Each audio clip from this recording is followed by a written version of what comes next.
그리고 또 오랜만에 또 졸업하고 오신 또 이렇게 졸업생들도 계시고, 참 환영합니다.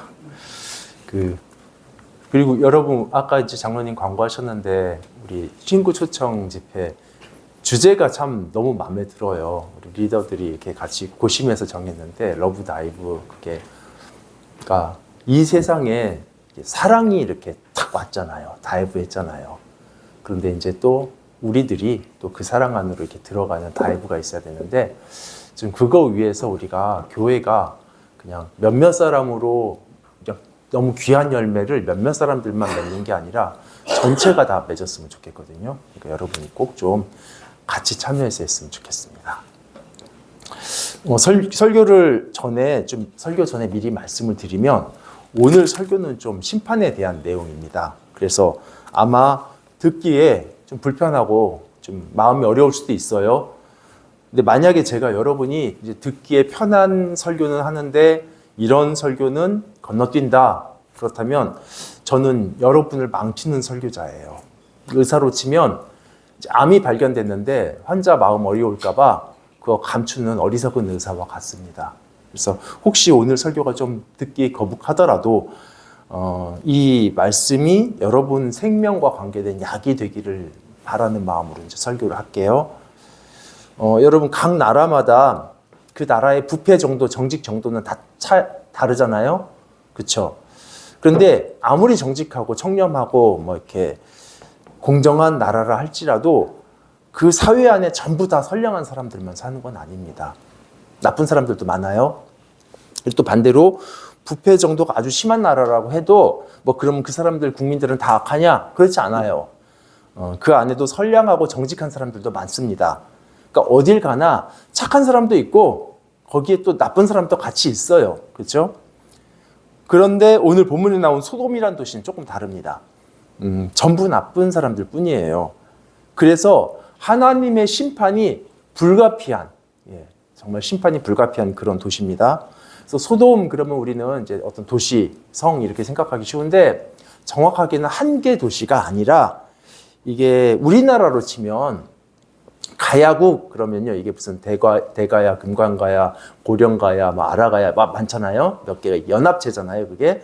그런 것처럼 소돔도 소돔, 고모라, 아드마, 스보임, 벨라 이 5개 연맹체입니다. 그 요단 계곡에 있는 그 5개 도시국가들 연맹체인데, 이제 맹주가 소돔이기 때문에 소돔이라고도 부르고, 또 이제 고모라도 만만치 않게 크니까 소돔과 고모라 이렇게 부르기도 했었어요. 그러니까 이제 하나는 아니에요, 도시가. 요단 지역, 넓은 지역에 이렇게 5개 도시들입니다. 근데 이 도시들의 죄악이 하나님 앞에 크고 무거워요. 그래서 그 안에 굉장히 수많은 사람들이 살 거 아니에요? 5개의 성읍 안에. 근데 그 중에 의인이 10명도 안 됐어요. 10명만 있어도 심판 하나님께서 안 하신다고 하셨는데, 그 10명도 없어서 멸망한 나라가 소돔입니다. 그러니까 그 정도로 그 악인 선인이 섞여 있는 데가 아니라 그냥 악인만 가득 있는 그런 도시입니다. 근데 여러분, 이 소돔에 좀 이상한 게 하나 있어요. 뭐냐면, 보통 악의 도시, 뭐 사악한 나라 이러면 어떤 느낌이 드세요? 좀 음산하고 뭐 어두컴컴하고 막 이런 생각이 들잖아요. 근데 소돔은 아주 살기 좋은 낙원 같은 곳이었습니다. 롯이 아브라함과 분가해서 소돔을 선택한 이유도 거기가 너무 아름답고 풍족했기 때문에 그래요. 그래서 창세기 13장 10절에 보면 거기 소돔에 대한 표현이 나오는데, 여호와의 동산 같고 애굽 땅과 같았더라 이렇게 나와요. 뭐 여호와의 동산이면 여러분 다 아시죠? 아마 에덴 동산 같다 그런 얘기겠고, 그 당시 애굽은 세계 최강이고 부자고 풍족하고 강한 나라입니다. 그러니까 애굽 같다는 말은 그냥 풍요와 아름다움이 최고다 그런 뜻이에요. 그러니까 결국 이 소돔은요, 낙원 같은 땅입니다. 그런데 그 낙원 같은 소돔에 누가 산다고요? 모조리 다 악인들만 살아요. 여러분, 환경은 천국인데 악인들이 살면 거기가 천국일까요? 지옥일까요? 네. 한번 상상을 해보세요. 막 그 지역을 울창한 숲이 있고, 또 과일나무들이 막 주렁주렁 열려 있고, 막 새소리 들리고 막 호수가 잔잔하게 이렇게 있고 그런데 옆집 아저씨가 인신매매 보면 조폭이에요.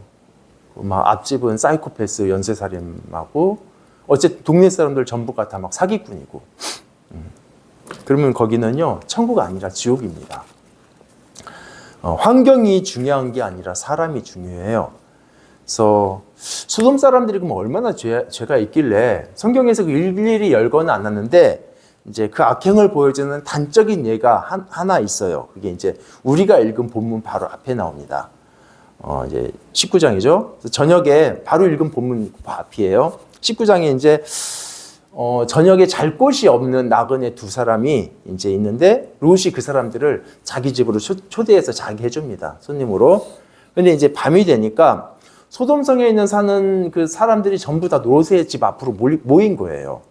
이유가 뭐냐면 그 손님으로 온 그 타지인들 끌어내서 이제 강제로 동성연애를 하려고요. 그래서 우리 19장 4절 5절 한번 같이 읽어볼까요? 자, 시작. 그들이 노소를 막론하고 온근에서 다 모여 그 집을 에워싸고 롯을 부르고 그에게 내게 우리가 그들을 상관하리라. 그러니까 맨 끝에 상관하리라는 이제 점잖게 번역한 말이고 이제 이 말은 동성연애를 말하는 겁니다. 근데 어디나 나그네는 약자예요.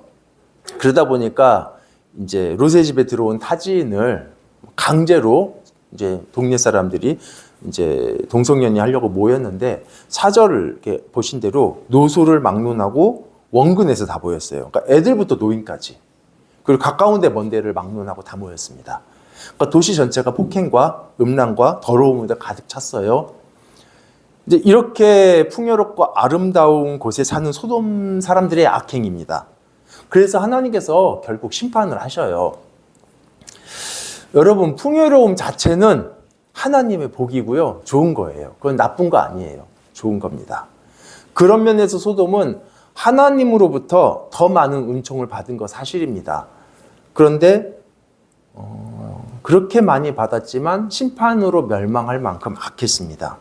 그러니까 정의, 공의 다 사라지고 폐역만 가득했어요. 여러분, 그러고 보면 이제 이 본문을 보면 세상이 풍요로워진다고 뭐 선하고 아름다운 세상이 되는 건 아니에요. 지금 이 땅도 뭐 더 풍족해진다면 뭐 행복하고 선한 세상이 될 것이다. 예, 그렇게 보장할 수 없습니다. 풍요 자체는 하나님의 복이지만 하나님께서 주신 것으로 사람은 얼마든지 악한 것을 만들어낼 수 있는 존재예요. 그러니까 복으로 독을 만들 수 있는 존재가 사람이에요. 그래서 참 사람들이 이렇게 지금보다 더 발전하면 행복한 세상 될 것이다 이렇게 기대하고 또 더 성공하고 더 나아지면 선하고 아름다운 세상 될 것이다 라고 기대하는 건 좀 틀릴 수 있습니다. 어떤 면에서 우리가 좀 곰곰이 생각해 보면 우리 자신이 이런 기대감 속에서 소돔을 지향하고 있는 거 아닌가? 소돔을 소망하는 거 아닌가? 이런 생각도 들어요. 솔직히 소돔을 사랑해요. 그리고 소돔이 되고 싶어 합니다. 이게 무슨 말씀이냐면 이 시대가 바라고 소망하는 게 뭐죠? 정의로운 사회, 공의, 이게 자비로움 이런 건가요? 사실 그런 것들에는 그렇게 관심 없습니다. 이 시대가 꿈꾸고 소망하는 것은 성공이고 풍요고 부유함이에요. 사실 지금이 과거처럼 못 먹고 못 사는 시대도 아니에요. 정말 예전에는 못 먹고 못 살았었습니다. 그런데도 불구하고 이상하리만큼 지금이 성공과 풍요에 아주 집착돼서 살아가고 있거든요. 그래서 정의가 있으면 좋죠. 근데 정의가 없더라도 자비가 없더라도 풍요와 성공만 준다면 마다하지 않는 정서가요. 그래서 그런 사회. 근데 사실 그렇게 정의 없고 성공과 풍요만 있는 사회가 바로 소돔이거든요. 실제로도 이제 풍요를 사랑하기 때문에 정의로움을 팔아버리고 그리고 부당 이익을 위해서 자비를 무너뜨리는 사건들이 실제로 있잖아요. 그런 뉴스들을 너무 자주 보다 보니까요. 이게 이제 보편적이고 그냥 당연하다는 생각까지 들 정도입니다. 그래서 오히려 그렇게 안 하면 좀 바보 취급받기도 하고, 어쩌면 소돔의 문턱이 있는지도 모르겠어요. 여러분, 에덴 동산 같은 곳에 세워진 악인들의 사회, 여기 천국 아니고 지옥입니다. 여기에 언젠가 하나님의 공의로운 심판이 분명히 임합니다. 그래서 오늘 본문에 나온 소돔의 그 심판은요, 이 세상, 우리가 살고 있는 이 세상의 심판에 대한 예시이고 미리 보여주는 그림이에요. 뭐 지금 당장은 아니라 할지라도 역사의 언젠가, 설령 마지막이라 할지라도 지금 이 모든 악에 대해서 하나님은 반드시 이것을 다루십니다. 그래서 여러분, 이런 흐름 안에서 우리가 보면 사실은 교회만큼은 이 세상에 소망이 돼야 되지 않나, 이런 생각이 들어요. 오늘 본문에서도 소돔처럼 악한 도시이지만 그래도 심판을 면할 수 있는 유일한 소망은 뭐였냐면 그 의인 10명이었습니다. 세상이 아무리 소돔화가 돼도 성도는 달라야죠. 근데 이제 저는 우리가 그러면은 의인 10명이냐 아니냐, 뭐 10명이 합당하냐 아니냐, 사실은 이런 거를 따지고 싶진 않고요. 그 이전에 우리 관심이 어디에 있는지부터 좀 같이 한번 생각해 보고 싶어요. 왜냐면은 제가 이제 오랫동안 목회를 하다가 보면서 이렇게 경험하게 된 것은 성도들조차도 하나님 앞에서의 성결이나 거룩함 또는 주님을 닮아감, 뭐 이런 거에 생각보다 별로 관심이 없었습니다. 하나님 나라나 하나님의 의에 대해서는 별로 사모함이 없고 하나님의 진리가 뭔지 이거 별로 궁금하지도 않아요. 오히려 그분들이 정말 알고 싶어하는 것, 사모하는 것, 관심 순위의 90%는요. 이제 제가 이제 경험해 본 바로는 건강이라든가 사업이라든가 성공, 자녀들의 입시, 성적, 아파트 시세, 이런 거가 나쁘다, 좋다를 말하는 게 아니라 관심이 여기가 아니라 여기라는 거죠. 정의로움이나 자비 이런 거가 아니라 풍요로움, 여기에 있다라는 거죠. 저는 지금 우리가 의인 10명이냐 아니냐 이런 거를 말하기에 앞서서 우리가 그 의로움에 관심이라도 있는지를 한번 보고 싶은 거예요. 우리가 물론 악을 사랑하진 않습니다. 정의로움을 싫어하는 것도 아니에요. 그런데 우리의 관심과 초점이 정말 이 풍요에 더 많이 90%가 가 있다면 뭐 풍요와 자비로움이 부딪혔을 때 사실 선택은 뻔하죠. 그런 면에서 우리의 소망과 관심이 거룩이나 의로움이나 하나님 나라가 아닌 풍요와 관심에 이렇게 그게 전부라면, 만약에 풍요로운 악한 도시를 이렇게 소돔을 주겠다 했을 때 우리가 그걸 과연 마다할까요? 어쩌면 그걸 사모하는 게 아닐까요? 물론 정확히 말하자면 제가 만난 성도님들 전부가 다 그러지 않았어요. 오히려 제가 만난 성도님들 정말 많은 분들은요, 그 성경이 가르치는 바에 가치를 두고 또 자기가 살아가는 이 삶에서조차도 이걸 그냥 이 땅에서의 삶이 아니라 천상의 가치로 살아가는 분들이 참 많았습니다. 정말 존경스러운 분들이에요. 되게 많아요. 그런데 또 그만큼 그 많은 숫자만큼 세상의 관심과 별로 다를 바 없이 사는 분들도 많다라는 거예요. 만약에 우리가 이제 어떤 상황에서 옳음을 택하는 것보다 성공을 지향하고 있다면, 또 어떤 상황에서 성공을 위해 뭐 옳음도 포기할 수 있다면, 이제 그렇게 살아가다 보면 끝이 바로 소돔이라는 겁니다. 그게 소돔을 향하고 있는 거예요. 소돔을 소망하고 있는 것이고. 근데 이게 롯의 아내의 모습이에요. 나중에 이제 살펴보겠지만 소돔을 향하고 있는 것. 여러분 꼭 기억하셔야 돼요. 그 소돔이 군사력이 약해서 멸망한 거 아닙니다. 기술이 부족해서, 경제가 부족해서, 풍요가 부족해서 멸망한 게 아니라 의의가 없어서 멸망했어요. 그래서 어쨌든 다시 본문으로 돌아오면 이게 결론적으로 소돔은 패역이 극에 달했고요. 그 성 안에는 의인이 10명도 없었고 그래서 심판을 받게 됩니다. 근데 여기서 이제 한 가지 좀 질문이 생길 수 있어요. 뭐냐면 아니 소돔에 의인이 10명이 넘었으면 당연히 거기는 심판 안 받겠죠. 악인들도 더불어 덩달아서 살았겠죠. 그런데 만약에 의인이 지금 결과적으로 10명이 안 됐습니다. 그래서 심판받게 됐어요. 그러면 너무 억울한 사람들 있잖아요. 아니 어차피 악인들이야 자기들의 죄 때문에 받는 심판이니까 억울할 거 없지만 그 10명 안 되는 의인은 어떡하라고요? 억울하지 않나요? 그 정말 숫자가 조금 적었을 뿐인데 똑같은 악인하고 똑같은 처벌을 받는 건데 이렇게 하시는 하나님이 과연 정당하신가요? 10명은 안 되지만 어쨌든 이 사람들은 다르잖아요. 근데 실제로 성경에서 이런 질문을 했던 사람이 나옵니다. 누구냐면 우리가 읽은 본문에서 바로 앞장 18장에서 아브라함이 그래요. 18장에서 하나님께서 아브라함에게 소돔에 대한 그 심판을 미리 얘기를 하시거든요. 그때 아브라함이 제기한 의문이 이거예요.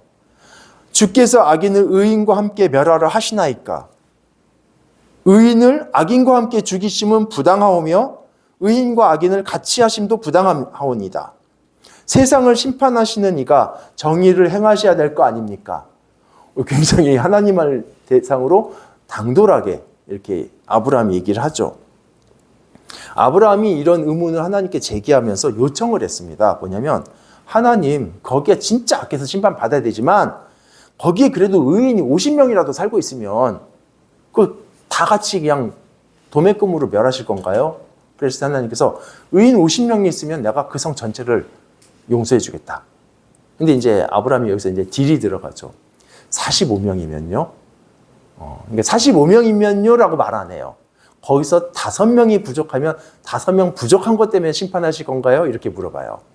그러니까 그래도 그래서 또 40명 뭐 계속 이렇게 줄어들다가 결국 10명까지 내려갔습니다. 그래서 10명만 있어도 이제 심판 안 내리시겠다 하셨는데 저는 과거에 이 본문 보면서 아브라함이 하나님보다 더 자비롭다라는 생각이 들었어요.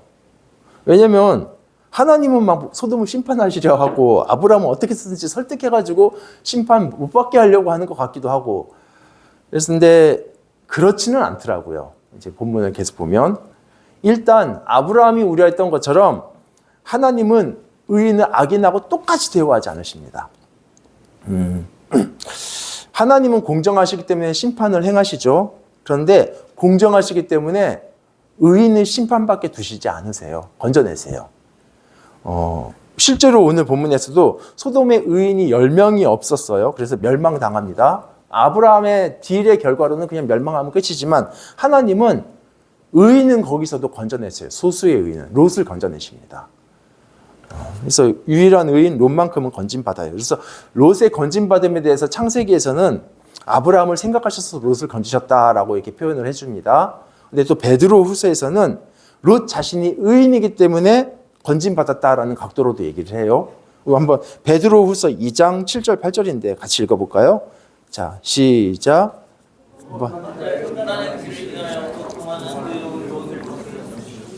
이 의인이 저희 중에 거하여 날마다 저 상하니라. 예, 그렇죠.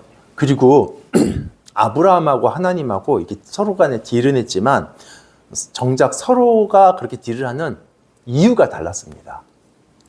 아브라함이 하나님께 이렇게 의문을 제기하고 요청한 그 이유는 뭐죠?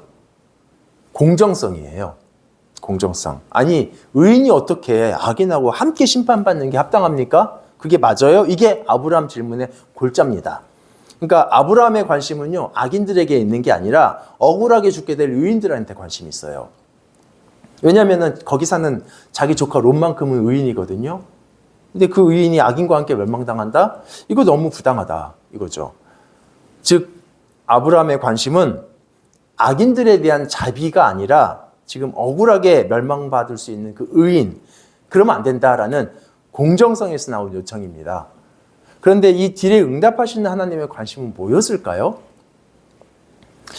아브라함과 딜을 하지 않더라도 사실 아까 말씀드린 대로 하나님은 의인을 공정하게 대하셔요. 그렇죠? 그래서 아브라함하고 딜만 생각한다. 그렇다면 결과적으로 뭐 10명 안 채워졌으니까 다 멸망해도 상관없지만, 근데 하나님은 아브라함하고 말 안 했던 그 더 소수의 인원도 동일하게 대하시지 않고, 악인과 동일하게 대하시지 않고 건져내셨거든요. 그러니까 하나님은 그 의인이 10명이든 100명이든 심지어 1명이든 그들을 심판해서 건지십니다. 그러니까 아브라함이 제기한 공정성은 사실은 애초부터 의미가 없어요. 그런데도 하나님께서 아브라함과 딜을 하시는 것은 그 의인 덕에 악인까지 사는 그 자비를 위해서요. 아브라함과 달리 하나님의 관심은 의인이 아닌 악인에게 있습니다. 그래서 의인들 때문에 악인까지 살리는 방식으로 아브라함의 딜을 사용하시는데, 그러니까 이유가 목적이 다른 거죠. 아브라함은 악인들 때문에 의인까지 죽으면 안 되잖아요 하면서 그 성의 요청을 용서를 얘기하고, 하나님은 의인들 때문에 악인까지 살리는 길로서 그 성을 용서하겠다 말씀하시고, 근데 실제로 하나님은 또 그렇게 하셔요. 사실 아브라함의 딜과 관계없이 한 성읍만큼은 여기 심판에서 면제됩니다. 뭐냐면 바로 소알성이요. 이제 이름이 이제 벨라인데, 원래 이름이 벨라인데 소알로 이름이 바뀌어요. 그래서 벨라랑 소알은 같은 성입니다. 그래서 이유가 뭐냐면 의인 롯이 거기를 피하게 돼서 그 덕분에 소알이라는 도시 하나는 심판에서 면제가 됩니다. 이건 뭐 아브라함하고 딜한 결과가 아니거든요. 그러니까 자비로운 분은 아브라함이 아니라 하나님이세요. 관심이 다르시죠.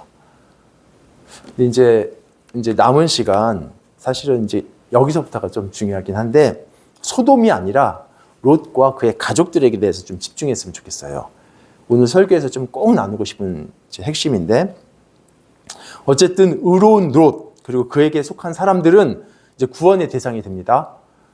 근데 여러분, 롯에게 속한 사람이라고 해서 다 구원받은 건 아니에요. 건진받지 못한 사람들이 있는데, 누구죠? 그 롯의 딸과 약혼했던 그 사위들. 이 사람들은 살아날 기회 있었어요. 그런데 막 롯이 막 심판이 있을 테니까 같이 도망가자 했는데 이 사람들이 스스로 거절을 했습니다. 반응이 뭐였냐면 농담으로 여기고 웃어 넘겼어요.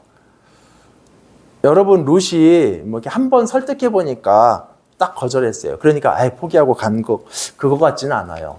굉장히 집요하게 설득한 것 같습니다. 성경에서는 그런 자세한 내막은 안 나오는데 정황상 그래요.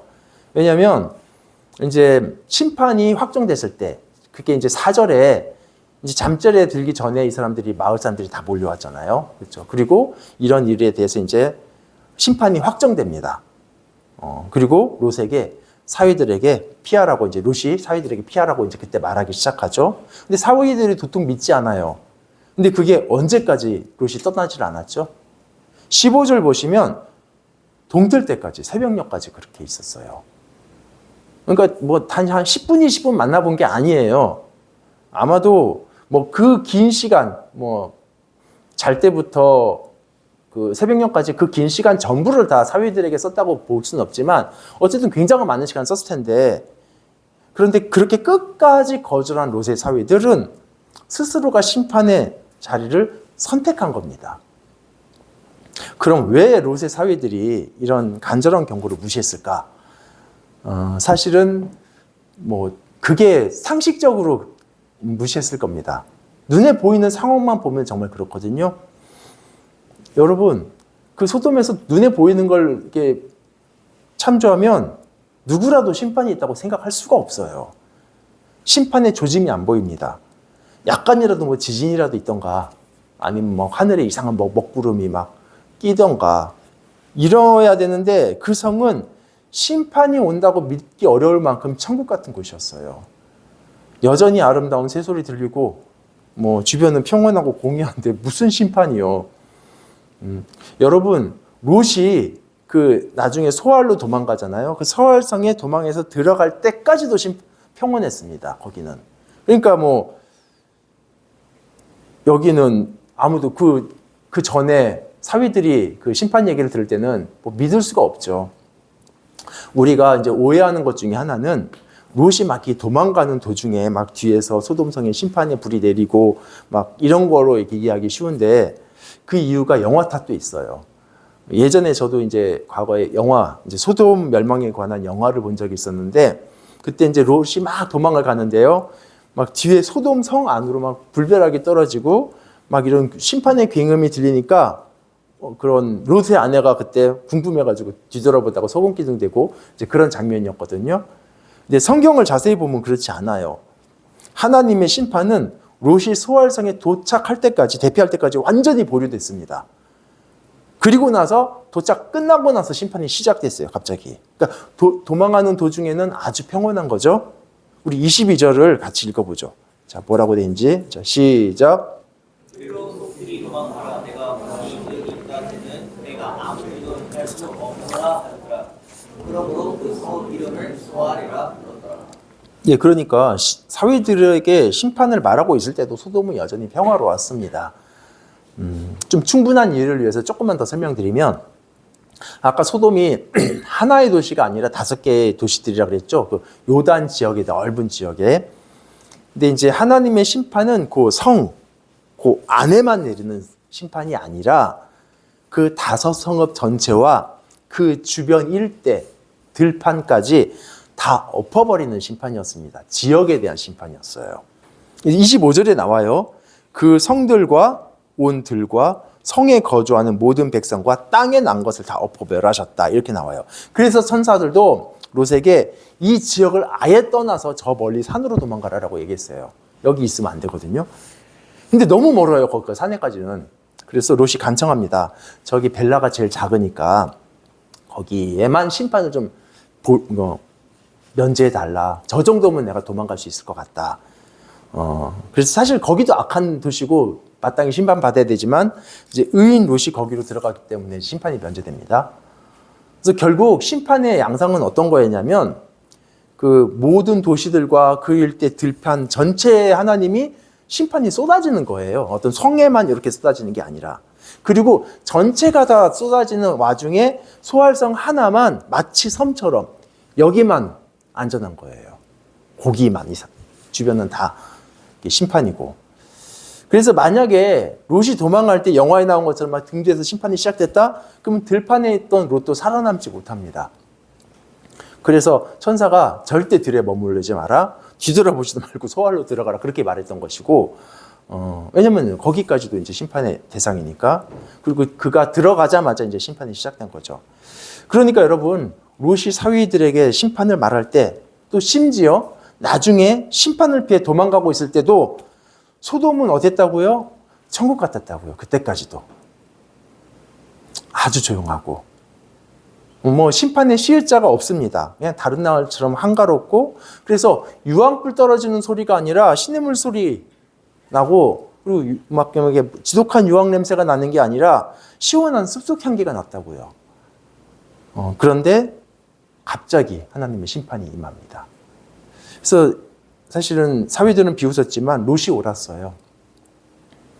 도착하자마자 정말 하나님의 심판은 임했고, 그렇게 조용하고 심판의 시일자도 없던 땅이 갑자기, 그래서 갑자기라는 말이 사실 불바다가 돼버렸어요. 그래서 여러분, 근데 이런 패턴이 사실은 그 소돔과 고모라에 대한 심판이 수천 년 전에 한 사건으로 끝난 게 아니라 이 세상을 향한 경고입니다. 뭐 성경에서도 주님의 심판이 갑자기라는 말이 나와요. 많이 나와요. 그래서 누가복음 17장이나 베드로후서나 또 유다서 이런 데 보면 소돔의 심판을 단지 한 사건으로 보는 게 아니라 이 세상에 대한 마지막 심판에 대한 경고로 얘기를 합니다. 그래서 여러분, 예수님께서도 그런 말씀하셨어요. 세상의 마지막 날, 재림의 날에 소돔에 멸망할 때와 같을 것이다. 이렇게. 오늘날 사실 많은 사람들이 과거 그때처럼 하나님의 경고 무시해요. 왜냐하면 심판의 조짐이 없어요. 보세요. 얼마나 풍요로운데, 얼마나 살기 좋은데 무슨 심판이요. 그래서 베드로후서에 사람들의 멘트를 제가 인용하면 이런 말을 해요. 베드로후서에서 아니 봐라, 하나님의 심판이 도대체 어딨냐. 응? 하늘도 옛날 그대로 있다. 땅도 그대로 아니냐. 그러니까 수천 년 동안 무슨 심판 조짐 없이 그냥 그대로 있고 이건 앞으로도 계속 될 거야. 근데 무슨 심판? 예, 지금도 잘 행복하게 살고 있는데, 이게 베드로후서에 나오는 사람들의 멘트예요. 근데 여러분, 고유하던 소돔에, 천국 같던 그 소돔에 하나님의 진노가 갑자기 임하는 것처럼 지금이 평화로운 땅이지만 심판 갑자기 내려요. 지금 심판이 보류되고 있는 거는 아직은 이 세상이 착하고 그리고 죄가 적어서라기보다는 아직 소활로 피해야 되는, 그런데 피하지 못한 구원받은 자들이 있기 때문에 이것이 보류되는 것뿐입니다.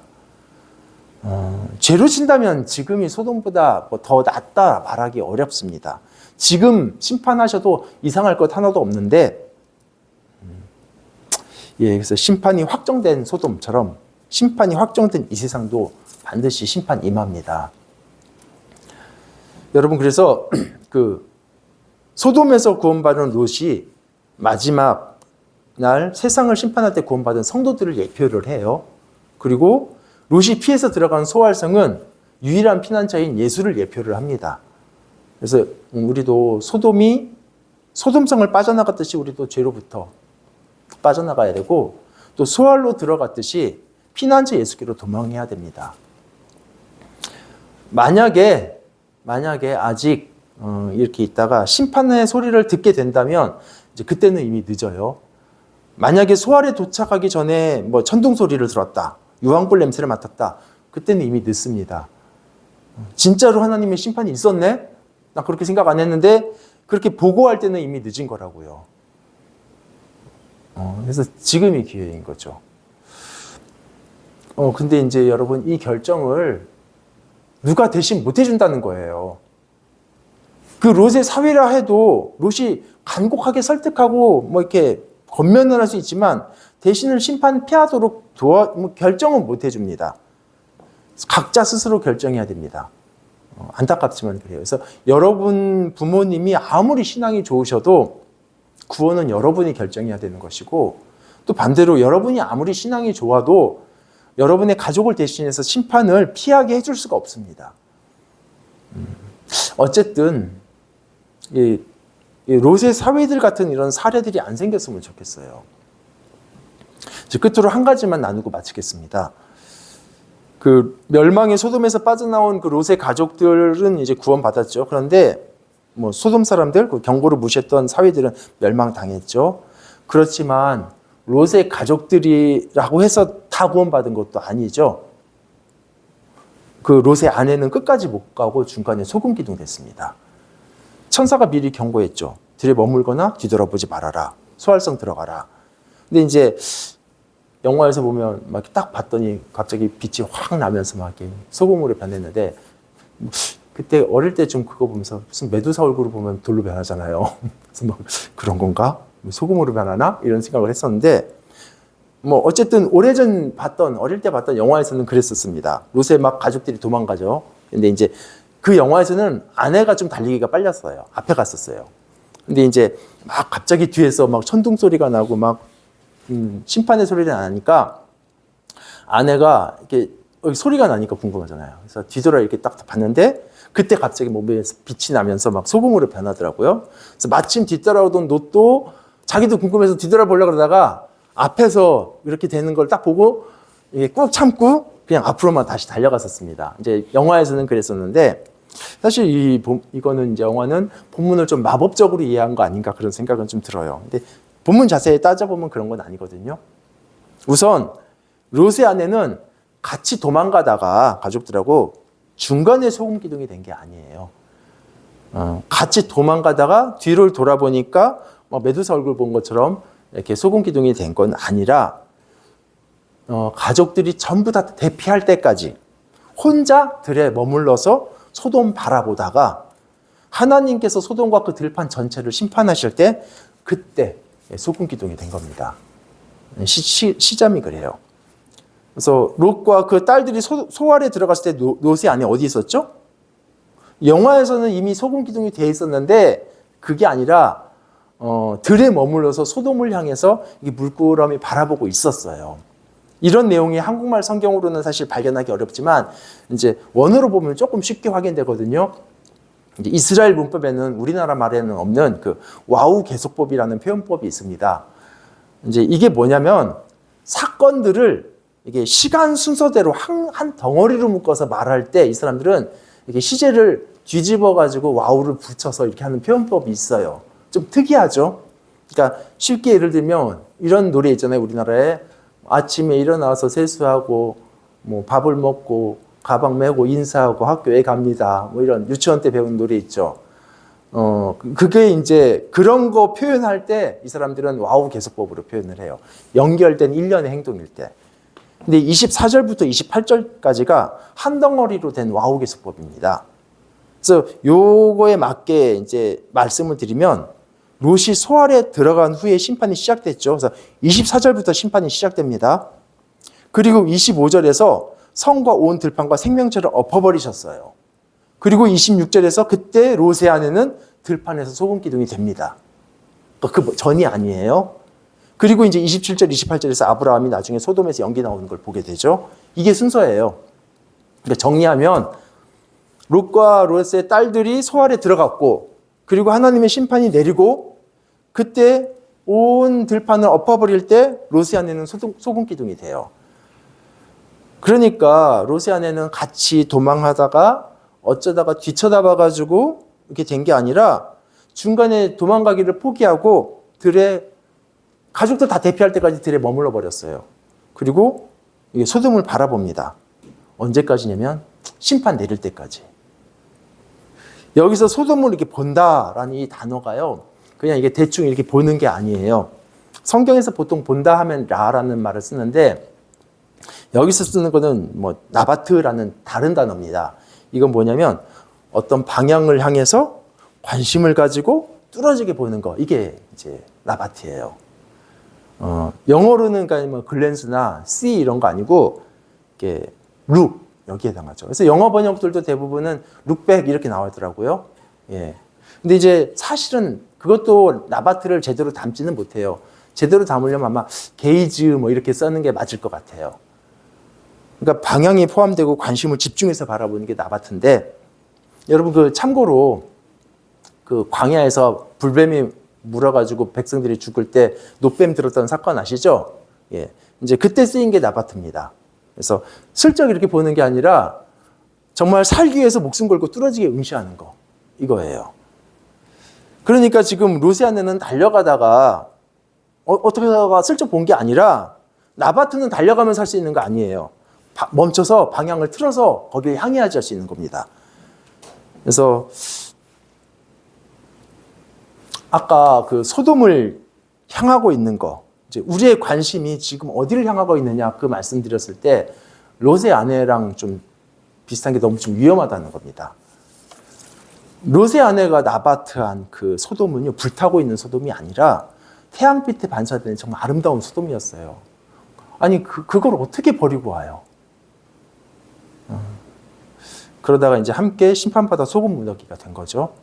참고로 이제 뭐 소금 기둥이 되었다라는 이 표현에 대해서 이제 저 개인적으로는 이게 이제 화학적으로 NaCl로 변했다 이렇게 보지는 않아요. 이제 본문의 표현 그대로만 보면 이제 소금으로 변했다가 아니라 이제 소금 기둥이 되었다거든요. 이제 거기 사해 지역이요, 사해 옆입니다. 거기가 이제 역청 구더기도 많고 또 소금도 많기 때문에 이제 하나님께서 그 심판하실 때 그 지역 일대를 엎어버리셨잖아요. 그래서 아마도 롯의 아내는 그 들판에 머무르면서 그 소금 무더기에 덮여가지고 소금 무더기가 된 거 아닌가 이렇게 생각은 해요.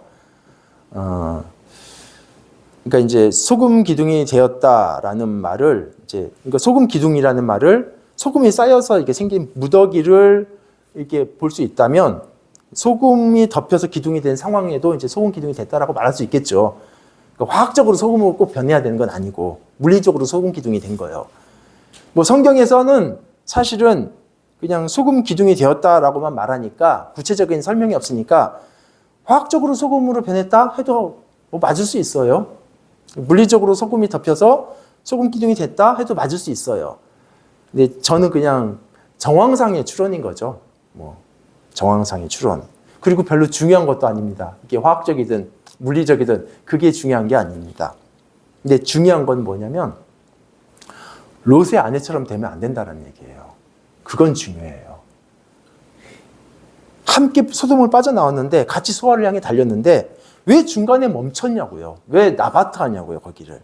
근데 아마도 이유는 사위들하고 똑같았을 것 같아요. 열심히 달리고는 있는데 아니 뭐가 없잖아요, 심판의 징조가. 이거 뭐 미친 짓 아닌가? 재산 다 버리고 나왔는데 내 집, 내 재물 저렇게 아름다운데, 예, 그 여호와의 동산 같잖아요. 아침에. 그래서 거길 머물러서 거길 바라보고 있습니다. 아까 오늘날 우리가 소돔을 향하고 소돔의 마음을 두고 소돔을 소망했을 때 얼마나 위험한지를 말씀드린 게 롯의 아내 때문이거든요. 여러분, 소알에 들어가는 구원의 길은 주저주저 하면서 뛰는 길 아니에요. 왜냐하면 하나님의 심판은 이미 내려진 겁니다. 근데 이제 은혜를 베푸셔서 보류된 것 뿐이에요. 하나님은 구원을 향해서 뛰는 자들을 위해서는 심판을 보류하셔요. 그런데 포기하고 들에 남아있는 사람들을 위해서까지 심판을 보류하진 않으세요. 여러분, 어떻게 소돔의 풍요를 바라보면서 이 반대 방향으로 뛰어갈 수 있을까? 예. 그래서 예수님께서도 그런 말씀하셨죠. 예수님을 따르는 길은 뒤돌아보면서 쟁기를 잡는 거가 합당하지 않다, 이런 말씀을 하셨습니다. 그래서 이건 좀 많이 안타까운 것 같아요. 왜냐하면 애초에 그냥 구원에 대해서 기회조차 없어서 그냥 악인으로서 소돔에 머물러서 죽었다면 뭐 아쉽지만 그냥 아쉬움인데, 분명히 구원의 길을 함께 출발했고 같이 갔는데 거의 구원 받을 뻔했는데 이렇다면 아쉬움 정도가 아닌 거예요. 너무 안타까운 거지. 근데 여러분, 끝까지 함께 못 가고 중간에 무너지는 사람들이 분명히 있습니다. 왜냐하면 성경에서 그런 경고들을 계속 해왔거든요. 그리고 그렇게 되지 않도록 서로를 지켜주라는 말씀도 하셨고요. 공동체는 그냥 단순히 예배 시스템 안에서 그냥 영화의 관객들처럼 모여가지고 있는 그런 데가 아니라 서로를 책임져 주는 게 바로 교회입니다. 조모임도 마찬가지고요. 어쨌든 내가 출발은 했지만 거기가 좋아서 머물러 버린, 그리고 내가 결정한 그 땅, 운명을 같이 할 수밖에 없어요. 이제 말씀을 정리하고 마치겠습니다. 사실 우리는 이 땅을 살아가고 있죠. 그리고 뭐 예수 믿었다고 해서 다른 세계에서 하는 거 아니고, 이 땅에 다른 사람들과 똑같이 직장 다니고 똑같은 시민으로서, 또 학생은 똑같은 공부해요. 다른 공부하는 게 아니라. 그리고 직장인도 마찬가지고. 그런데 우리는 이 땅에 뿌리 박은 사람들은 아닙니다. 그 나라에 속해서 그 나라를 향해서 가는 사람들이에요. 관심의 방향이 다르다는 거예요. 그렇다고 해서 공부에 무관심하라는 얘기가 절대 아니에요. 좀 설명드리기는 어려운데 쉽게 말씀드리면 이런 거겠죠. 누군가가 이렇게 집을 짓고 있어요. 그러면 이거 왜 해요? 그러면은 돈 먹고 살아야죠, 이렇게 말하는 사람도 있겠지만, 똑같은 일을 하지만 다른 이유로 하는 사람도 있어요. 누군가가 이 집에서 잘 살 수 있도록 제가 열심히 짓고 있습니다, 뭐 이렇게도 말할 수 있어요. 근데 진짜로 그런 목적으로 할 수 있고요. 또 어떤 사람은 하나님께서 내게 주신 재능을 가지고 이 세상을 섬기는 겁니다 라고 말할 수도 있어요. 사실 여러분이 공부하는 것을 얼마든지 이 땅에 철저히 뿌리 박은 방식으로 할 수도 있고요. 그거는 뭐 공부만 그런 게 아니라 목회도 마찬가지입니다. 목회니까 하나님의 일이라고요. 얼마든지 제 명예와 제 인기를 위해서 할 수 있는 게 또 목회잖아요. 이 세상에 안전한 건 하나도 없어요. 어떻게 하느냐는 다 달라요. 근데 우리가 똑같은 일을 하지만 하나님 나라를 향해서 하는 것과 이 땅에 뿌리 박으면서 하는 것은 다르다고요. 똑같이 밥을 먹고 똑같이 공부를 하지만. 그래서 여러분, 이 땅의 삶을 천상의 삶으로 살아가야 돼요.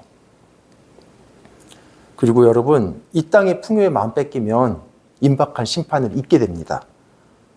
심지어 어떤 문제까지 생기냐면 하나님 나라가 더디 왔으면 좋겠어요. 제가 좀 과거에 그런 생각이 있었어요. 하나님, 지금 여기 너무 좋은데 좀 천국 나중에 오면 안 될까요? 이런 소망함이 약간 예전에 있었어요. 성결한 하나님의 나라가 오기보다 좀 죄가 있고 불의가 판쳐도 풍요롭잖아요. 너무 아름답잖아요. 그래서 멸망 안 되기를 바라는 그런 마음들. 소돔이 영원히 지속되기를 바라는 거죠. 근데 여러분, 성경은 우리가 이제 사실 그 영광의 나라를 모르니까 이제 그런 생각을 하는 거죠. 성경은 롯의 아내를 예를 들어서 우리에게 경고하죠. 들에 머물지 말아라. 그리고 누가복음에서도 롯의 철을 기억하라고. 그래서 여러분 그 세상의 짜릿함에 취해서 머무르면 안 됩니다. 수알로 가셔야 됩니다. 우리 같이 기도할까요?